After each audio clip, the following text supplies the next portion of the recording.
Today we are working on a DIY shabby farmhouse frame decor piece. Hello, my name is Linda. Welcome to my channel. If this is your first time here, you might want to go ahead and hit that red subscribe button and notification bell so you don't miss out on a single video from me.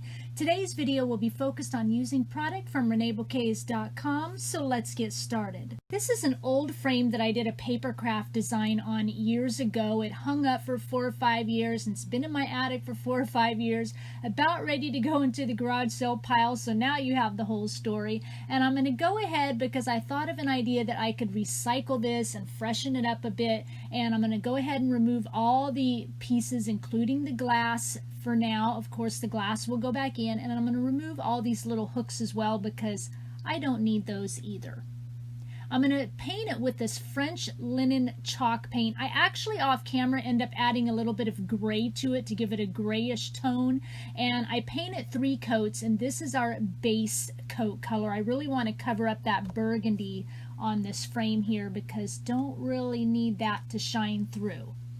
Doesn't go with the color palette I'll be using. And then I'm going to go ahead and do a couple of coats of this Debbie's Design Diary DIY chalk paint and white swan, my favorite paint, and my favorite 1-inch round zebra brush. Oh, I just love these supplies, love this paint, this chalk paint. It's awesome. I'm going to do a couple of coats on here. Actually, I think I end up doing like 3 coats. And you don't need much paint, as I'm showing you here, that little bit, how much coverage I got just using that little tiny bit on there. But I want the 3 coats because I just want it to be nice and covered really, really well. And later on we'll be doing kind of a wet distress method here in just a few minutes after the paint dries. I want to make sure I get every edge of it inside and out, not worrying about the back. Before we go to wet distress, I've got these square dowel pieces and I'm using my miter saw here and I'm cutting them to fit the back of the frame, and we'll get to that in a minute, but I need to paint these as well. So I'm going to paint 2 sides only, just a couple of coats of the white, set that aside, let it dry for now. This is going to help kind of clean the back of the frame up once everything is together. Alright, so we're going to wet distress. I take an old rag. It's got a lot of, old paint and stuff on it.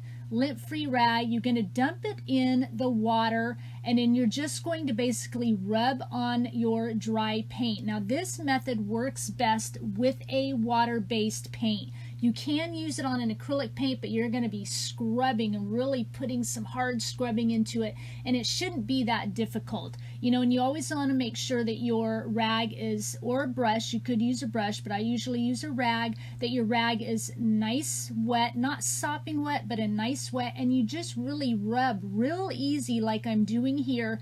And it really works well when you have stuff like this frame where it's got a lot of decor on it, and things like that. You can see how that wet distress is looking there. I love it because it's a soft distress technique. You don't, if you sand, you kind of get those harsh lines from the sandpaper, but this just looks so much nicer just doing that rubbing technique, and you just get that real soft rub out of it. I really like working on this technique. You just continue this process, hitting all the high areas you want to hit, and then when you're done, you've got this nice distressed look.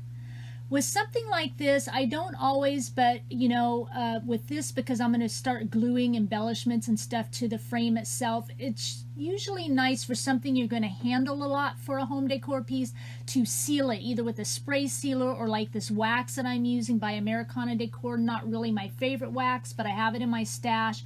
Basically, you just brush it on here. It dries very quickly, and then you take a dry brush or another kind of dry lint-free towel and you just buff it out to the sheen that you want it to be.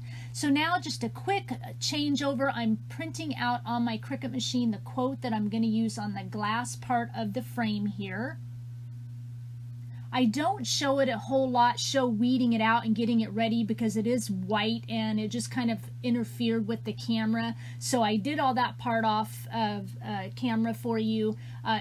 And so we're just going to get this on here. We're going to rub it down, and then I'll just gently start to pull up the transfer tape, and I have to kind of keep pulling it up and then, you know, kind of rubbing the letters down because I am working on glass. They want to pull up easy, but, you know, I'll spare you all of it.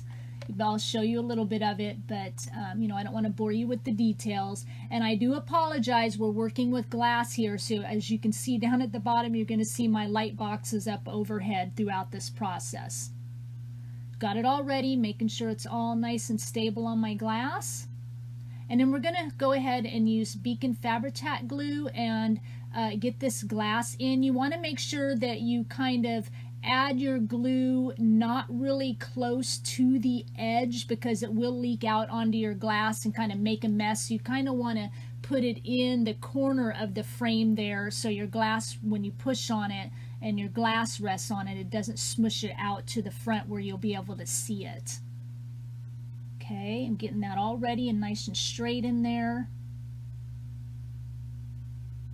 So everything's all glued in. Now I'm going to put down a little piece of paper here, only because this frame decor will go for sale in one of my bazaars, and I want the back to look clean, and I'll be gluing flowers and stuff to the glass, and I don't want all those glue globs and show on the back of it. You know, that looks tacky to me. I want it to look finished off, so I rather that, you know, whoever buys this sees a nice piece of just kind of white scrapbook paper there. So now we're back to these wooden dowels, and I am gluing them in so that it finishes off where we glued the glass in. You know, I don't want all that glue to show either, and I want it to look nice and finished around the edges of that glass. I don't bother painting the back, it looks fine, but I just want the area where the glass is all glued in, like I said, to look finished.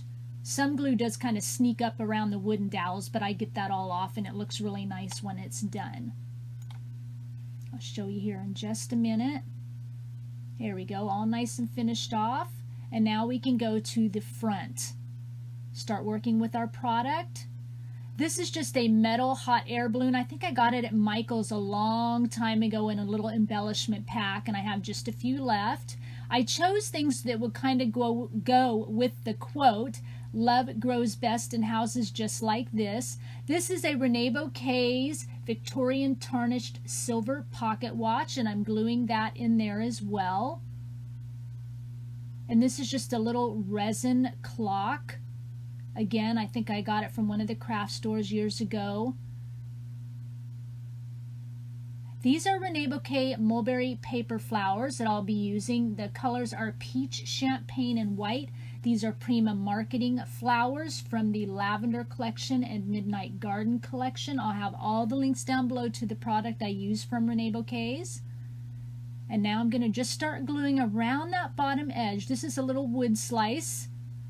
My last project I did for Reneabouquets, I added like a wood slice and a little like wood stick. I thought it was so cute. I'm bringing that back again.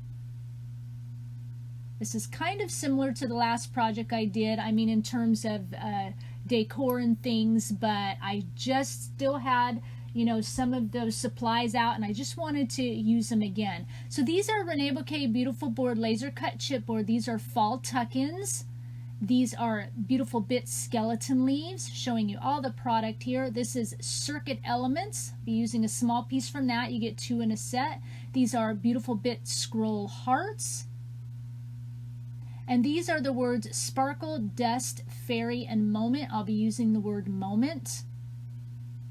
And again, all the links will be down below. And I'm just using these leaves out of the Fancy Fall tuck-ins. They come in a set of 23, and they have cute little acorns and stuff in them. And I'm just going to be laying out all my flowers here. Again, the peach, champagne, and the white, and then those Prima Marketing flowers. Just adding a little bit at the bottom. Here's where our shabbiness comes in on our farmhouse project. Adding a couple pieces of cut up cardboard because that flower needs to lay a little bit level up against the side of the frame there. This is a resin flower from my stash. All these things that are like resin and stuff, you can get these at, like, you know, the main craft stores. Renee does have some resin pieces also in her shop by Prima Marketing Inc. So if you just click on the Prima Marketing tab on the .com or the Etsy shop, you'll see all the things that she has in Prima Marketing, including some resin pieces, as I said. Got my stick laying down here, adding my flowers up and around it. It's my little log. Here comes another little wood slice. So wood slices and a wood log, I'll say. The little wood log I got from Dollar Tree in a little package of those sticks like last fall. And the little wood slices, I actually had some of those in my stash. Someone gave them to me. Here comes in another little leaf from the Fancy Fall Tuck-In set. And there's a little piece I cut from that Element circuit board there. I'm just going to add that in for a little bit of interest. Coming in with a skeleton leaf, going to kind of tuck it in my flowers here since we've layered flowers so much. And then also coming in with the scroll heart here. These are beautiful bits. The beautiful bits come, they're really tiny, and they come in usually a jar, a small jar, so you get a ton in each set. This is a little metal home sign. I chose words. This is a little metal together sign that would kind of go with the quote on the glass part of this frame. And this is a little resin window shutter. Most of all these things I use are by Prima Marketing Inc. This is a little twine bow, and I just took 3 pieces, white twine, and tied them together in a bow. Give it a little more texture. And I'm going to add in this moment word here. This is the small size. Right up on top of the peach flowers. I like it because it's there and it's subtle. And this is a Reneabouquets Tiny Treasures Butterfly in Dusty Peach. And the Tiny Treasures, you get a set of 5. They're tinier butterflies.